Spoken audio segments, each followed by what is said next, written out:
Alaikum salam. Okay, so guys, what I want to quickly talk about today, and I'm going to go straight into this topic. It's going to be brief, and then we're going to go into your Q&A, and we'll try to answer your questions and whatever questions you guys have. But today's topic is to do with a specific point. Now, this point has been made by several people, many different people throughout history, and it's also been made. This has also been made.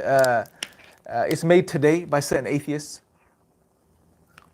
and the point I'm talking about is almost the dismissal of religion from a certain perspective. Now, one of the more famous individuals that made this claim was Karl Marx. Now, in his analysis of religion and his thoughts on religion, one of the things he says is, his idea is that the thoughts of people, what people think, is determined by their social and economic standing.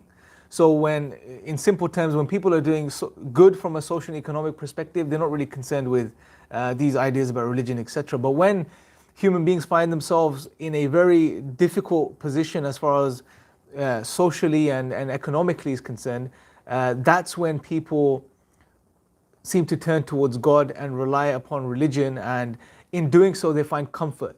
In doing so they find relief. In doing so they find a freeing from anxiety and stress and worry, etc. That's why I think he made the famous. He also made that famous statement that religion is the opium of the masses, or of humanity. Now, this is the line of reasoning some of the new atheists take too. They're like, well, religion is comforting, it brings comfort, that's why people make it up, right? Dawkins has made this argument several times. He's also reasoned down this line, and he said, look, people have just made up religion, constructed these ideas about God and religion and all these things just because it brings comfort to people. Now, going back to Marx, I would somewhat agree with his understanding to a particular point. Now, yes, of course, you can see it this way, that when you are suffering and you're going through the difficulties and the trials of life and the tribulations, and you're not doing well economically and you're not doing well socially and from other perspectives, this puts you in a position where you would think about the deeper questions of life. You would consider turning back to God and worshipping God and becoming more religious. And this would absolutely, indeed, it does bring comfort, specifically from an Islamic perspective. We know God says in the Quran that in the remembrance of God do hearts find rest, right? It brings comfort to the human being.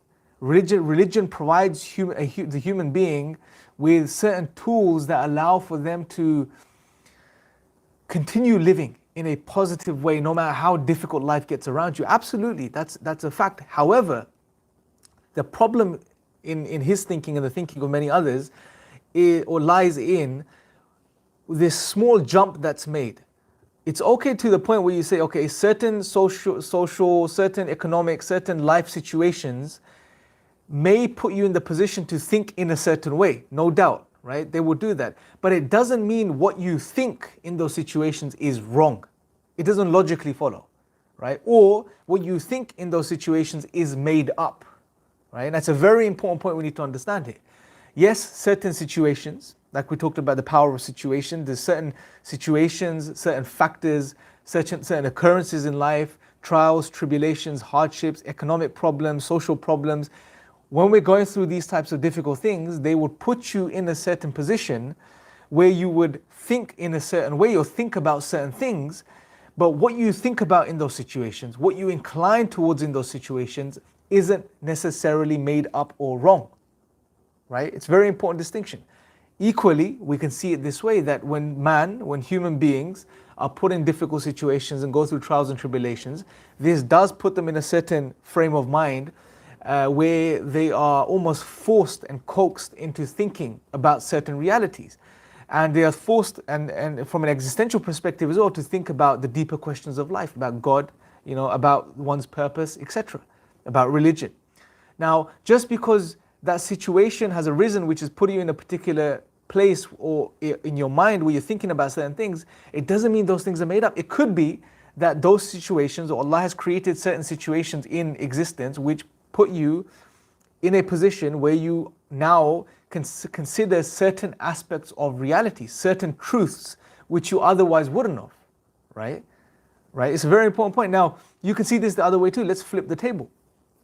You can also say that when things are good, when life is full of luxuries and comforts and ease, we human beings become very deluded. Human beings become very distracted. They turn away from God.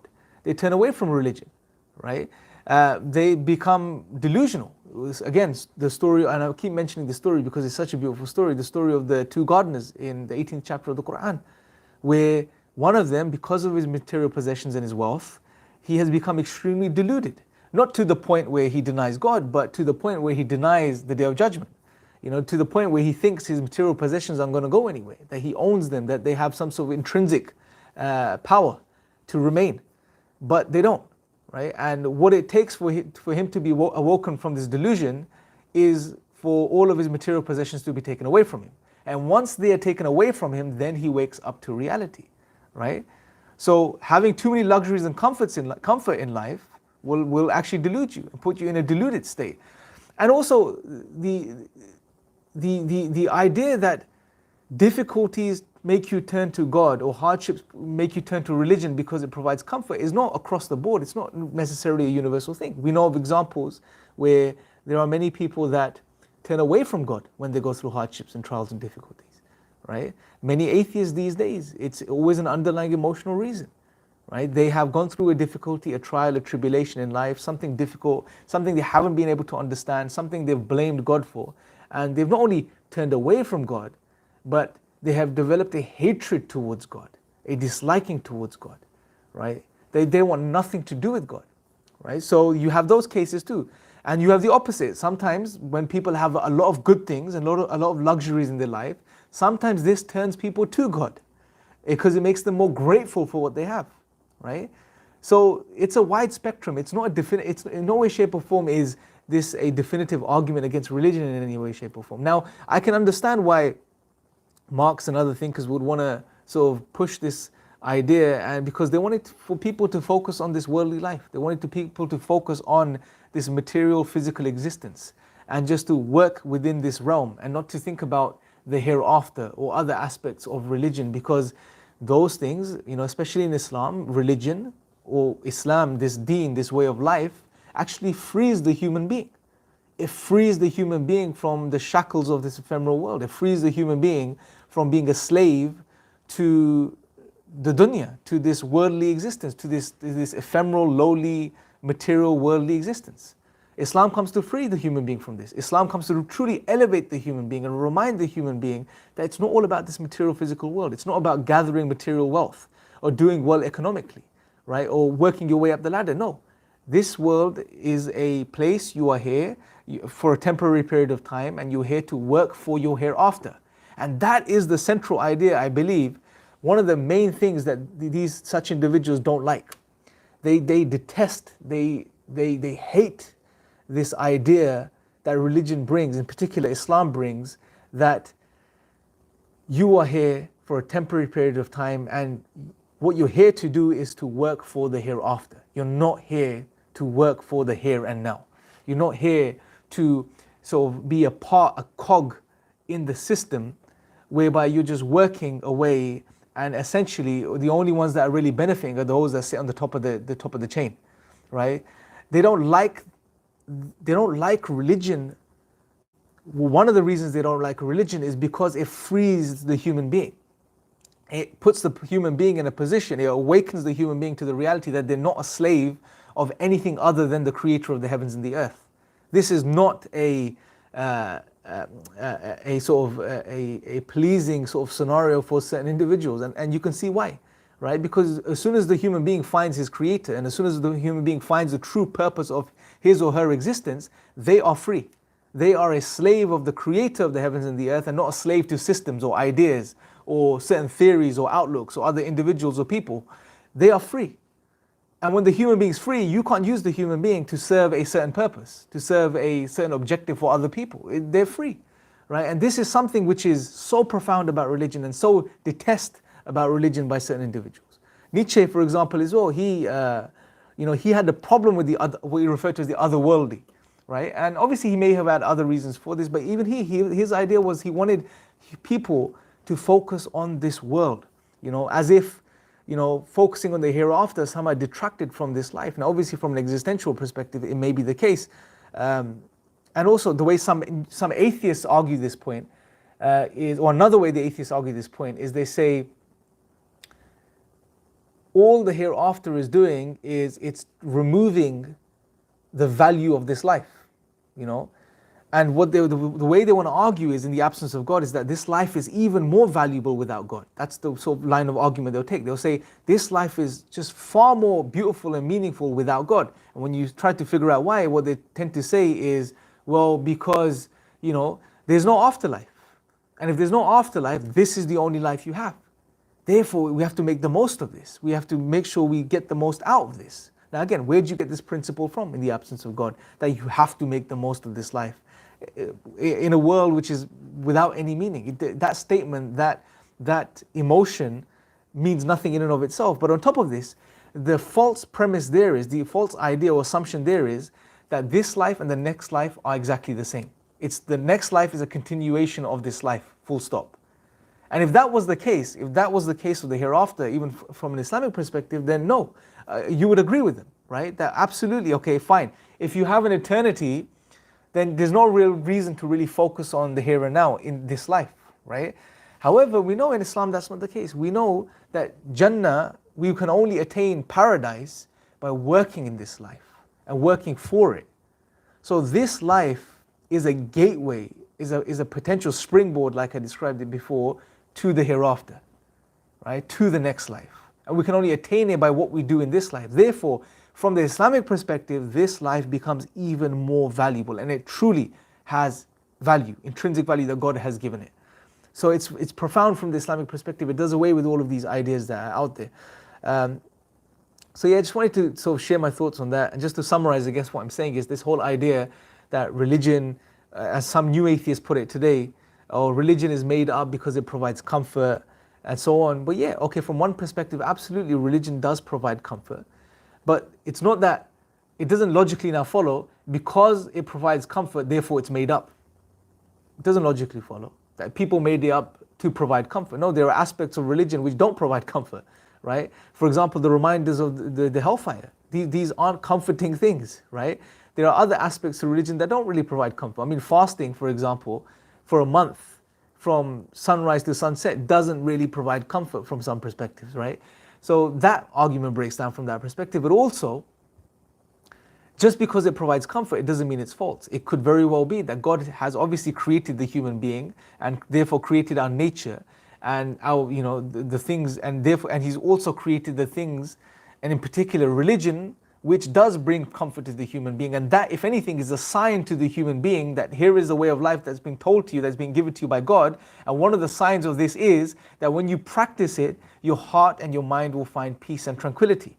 And that, when you experience that peace and tranquility, that would be a sign for you.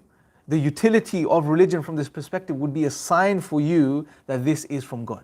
You can see it that way too. So the point being, it's not a definitive argument against religion in any way, shape or form. So yeah, that's the thoughts I wanted to share. Hopefully they were beneficial. What I want to do now is I'm going to quickly go through your questions that you guys have been posting and your thoughts, and then I will wrap up for today, God willing. Let's see. How's it going?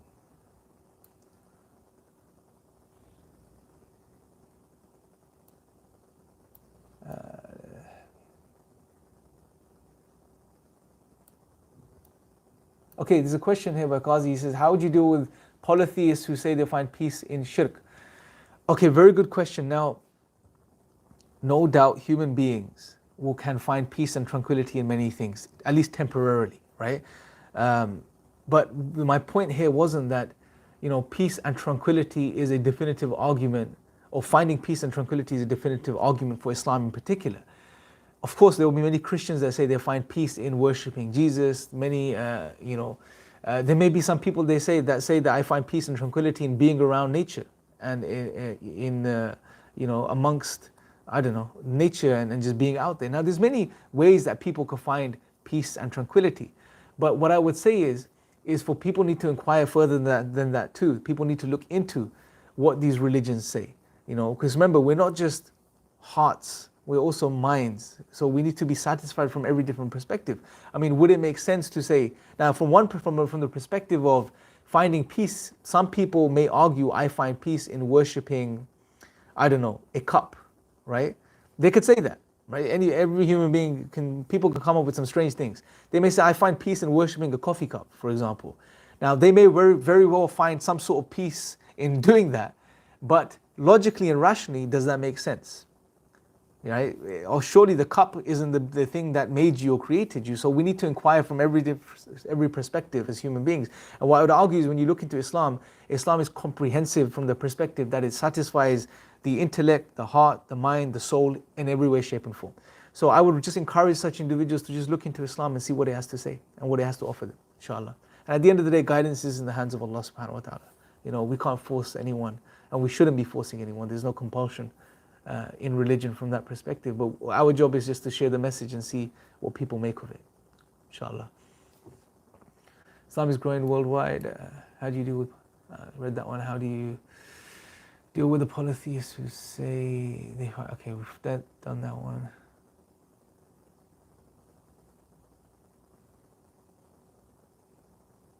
How can we learn the attributes of Allah in a deeper sense so that we can better our connection with the Lord?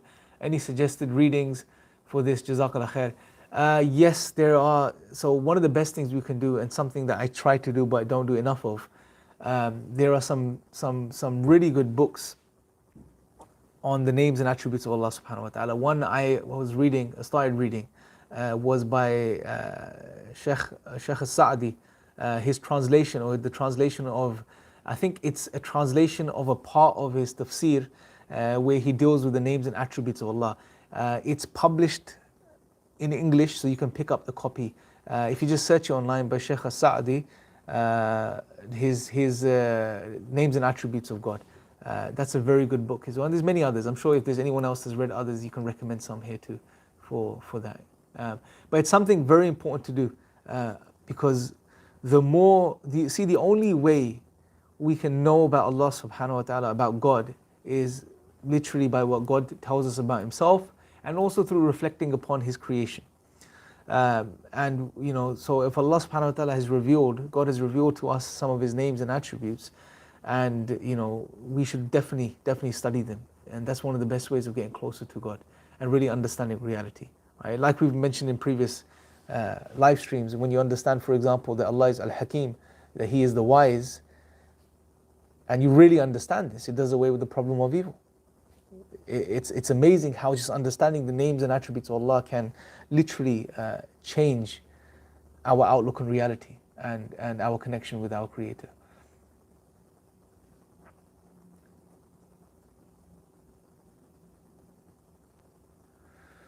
How can we learn the attributes of Allah? Okay, we've done that question.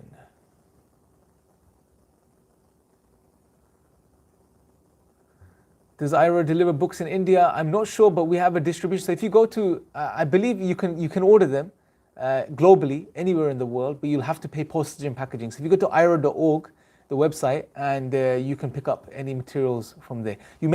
Some places in the world, it may be better to just download the print files, which I think are available on the website too. I believe they're there, and just print for yourself. It may be cheaper to do that. Okay, so Brother Muhammad is here. Assalamu alaikum, Brother Muhammad. Coming to it in abundance from every location. But I denied. Okay, sorry, I didn't read the first comment. There's also another beautiful verse in Surah Nahl, verse 112, which says, "And Allah presents an example, a city which was safe and secure with its provisions, coming to abundance from every location. But it denied the favors of Allah, so Allah made it taste the envelopment of hunger and fear for what they had done." So I think you're linking it to the point that sometimes it's going through difficulties and trials that really wakes up the human being, and to really realign the human being to his true nature and back to God. So absolutely, subhanAllah, the Quran is full of such amazing verses, subhanAllah, and these realities that and some things previous nations have had to go through just to wake up, and with the hope that they would wake up and be reminded.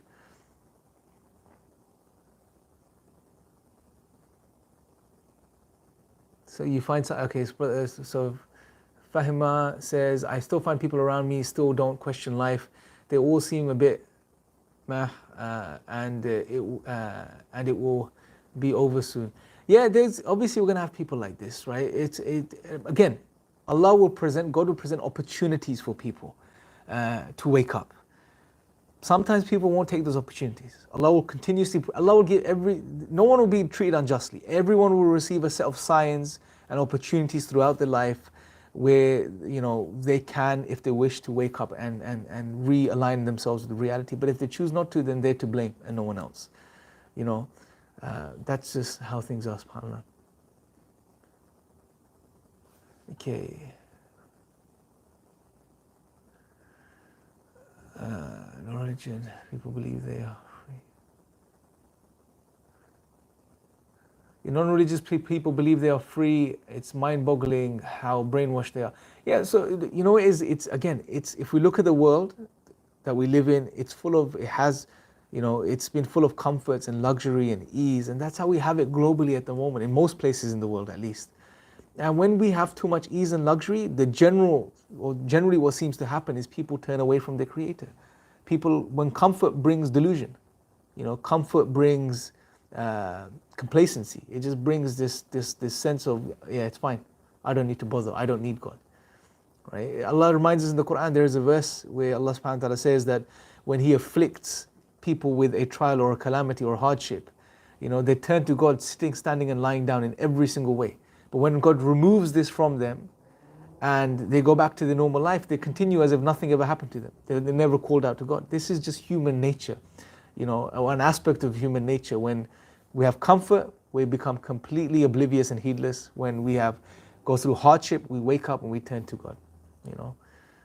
So it's just something we should make the most of. If we are going through a hardship or a trial and it's put us in the position to reflect and wake up, then we should wake up and stay up instead of going back to sleep. That's something we have to do.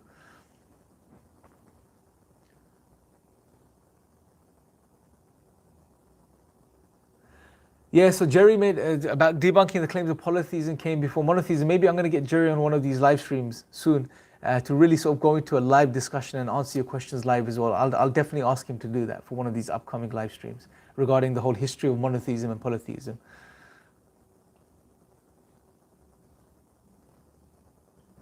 Okay.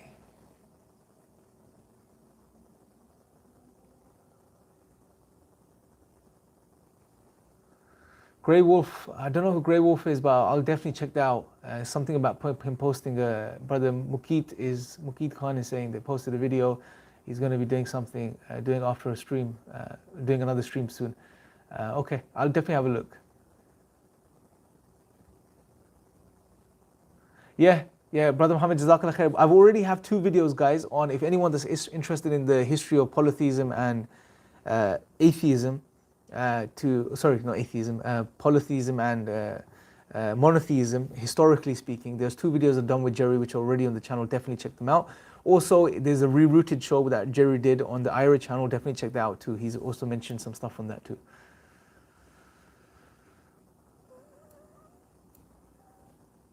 Okay, brilliant. So we've come to the end of the questions. So guys, I'm going to wrap this up within 30 minutes today. I'm not going to go on too long. So it's just that it's watchable for anyone that watches this later too. Yeah, so let me know in regards to your thoughts on live streams, and some of you giving me some opinions already. Live streams, recorded videos, both, what you guys prefer, and inshallah we'll continue this, and I'll try to put out more stuff. I'm going to be putting out a video soon, hopefully tomorrow, the day after, with brother Yusuf from Pondering Soul, to do with predestination and free will and how we should respond to this idea or this supposed problem, which is not really a problem. That was going to be an interesting video for you guys to watch as well, God willing. So yeah, is Hamza writing a new book? I don't know. He may be doing a second edition of his book. I hope he writes another book, because mashallah he is a very good writer. May Allah bless him. Okay, wa alaikum salam. Okay, brothers and sisters, so we're going to wrap up. I thank you guys for watching. But like I said before I go, make sure to subscribe if you haven't already. Make sure to share the video. Make sure to let me know your thoughts in the comments of this video. Have those engagements and discussions. It's very, very important. especially it's an opportunity for us to get involved in da'wah.